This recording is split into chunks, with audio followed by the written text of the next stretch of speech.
ये जो बैठा हुआ है सामने, इनके बुजुर्ग हमारे बुजुर्गों का हुक्का पानी ताजा किया करते थे, इसलिए ये हसद करते हैं हमसे। तो फिर अल्लाह का करम भी तो देखे ना कि उस वक्त के नवाब इस वक्त हमारे घरों से अफ्तारियां उनके घर जा रही हैं।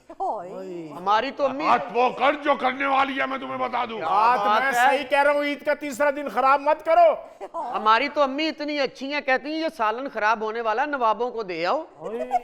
बेटा तुम तो जरा बात संभाल के करो, वो तुम्हारे बड़े हैं, अदब के साथ, तुम्हारे वालिद साहब है बात करने के लिए। यही करते हैं, यही करते हैं।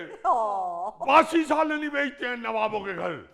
तो अल्लाह का शुक्र है आपकी भावज ऐसी कारीगर हैं कुकिंग की, वो बीच में पुदीना डाल के ऐसा बिहार लगाती हैं कि वो स्मेल ही नहीं आती बिल्कुल। साहब राशन भी रोजों में इनके घर भेजा है, अफ्तारी इन लोगों के घर। तो क्या एहसान किया, सारे गरीबों को दिया इन्होंने, क्या एहसान किया, हम अकेले ने लिया कोई? भाई चुगताई साहब, नेकी आपने की, वो कहते हैं नेकी कर दरिया में डाल। अब आप इसे गिनवा क्यों रहे हैं कि आपने अफ्तारी और राशन उनके घर भेजा? यार वो आगे से बातें कर रहे हैं। तो राशन भेजा तो क्या पानी फेर दिया सारा ईद वाले दिन। ईद वाले दिन मैं आपको बताता हूँ, इनसे कहिए बैठ जाएं पहले। बैठे बैठे। अच्छा बैठिए बैठिए। क्या हुआ क्या लतीफी साहब, हुआ क्या? होना क्या है मियाँ, ईद वाले दिन इन्होंने सारे मोहल्ले में शीर खौरमा भेजा। अच्छा। और हमारे यहाँ खुश्क सवैयां, वो भी एक छोटी सी प्याली, वो जिसके ऊपर सब्ज रंग का नहीं फूल बना होता, जी जी, वो जिसमें बिल्ली को दूध भी डाल देते। अच्छा। उसमें खुश्क सवैयां डाल के भेज दी। उसमें ना कोई चौहारा, ना कुछ, ना कोई बादाम, बल्कि एक चौहारे की गुठली उसके अंदर डाली हुई थी, हम पे कातलाना हमला करने के लिए। इनके जहन में था कि नवाब साहब एकदम जब खाएंगे, नवाला लेंगे, तो गुठली इनके गले में फंस जाएगी और ये अल्लाह को प्यारे हो जाएंगे। आप तो पत्थर हजम कर जाते हैं, गुठली क्या चीज है? लतीफी मियाँ, आप हर बार चुगताई साहब से तवक्कुआत रख लेते हैं, यानी कि रमजान में अफ्तारियां भी वही आपको भेजें, ईद के मौके पर शीर खुरमा भी वो आपके पास भेजें। मैं तो तवक्को ये कर रहा था कि ईद पे शीर खुरमा सवैयां आप उनके घर भेजेंगे। अरे हम नवाबों से भी जो बन पाता है हम करते हैं।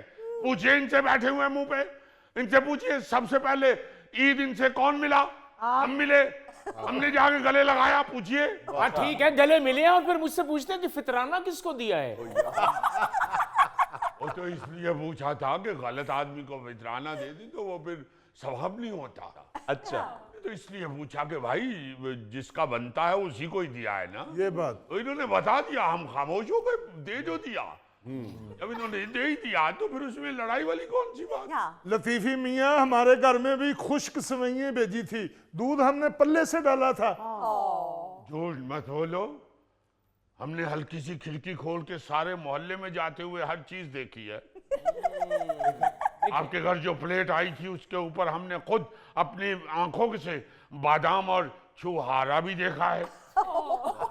बादाम और शुहारा था लेकिन दूध नहीं था। अब मगर हम तो ये रो रहे हैं कि हमारे वाली सवैयों के ऊपर बादाम और छुहारा भी नहीं था। लतीफी मियाँ, जो ईद वाले दिन आप दूध का पैकेट मेरी दुकान से लेके गए, वो दूध डाले थे? फिर वही डाला, खोलना पड़ा पैकेट। अगर क्या फायदा, किस बात की मोहल्लेदारी अगर नवाब ईद वाले दिन भी अपना ही दूध सवैयों पे डाले। लीजिए नवाब साहब, दूध पत्ती तैयार है। आ जाइए, इधर लाइए, तशरीफ रखिए। घूंघट निकालिए। अच्छा जी। घूंघट निकालिए। ये देखिए, ये देखिए जरा किस तरह बेदरेग इस्तेमाल कर रहे हैं हम दूध का अल्लाह के फजल से। और ये आज ही नहीं, हर ईद पे पीते हैं हम दूध पत्ती। अच्छा। हाँ, अल्लाह के फजल से हम ईद के ईद ही पीते हैं। इसकी कोई खास वजह? हम फजूल खर्ची नहीं करते, हम मुल्क को खुशहाल देखना चाहते हैं। अच्छी बनी है ना? आपने बनाई है तो अच्छी बनी होगी।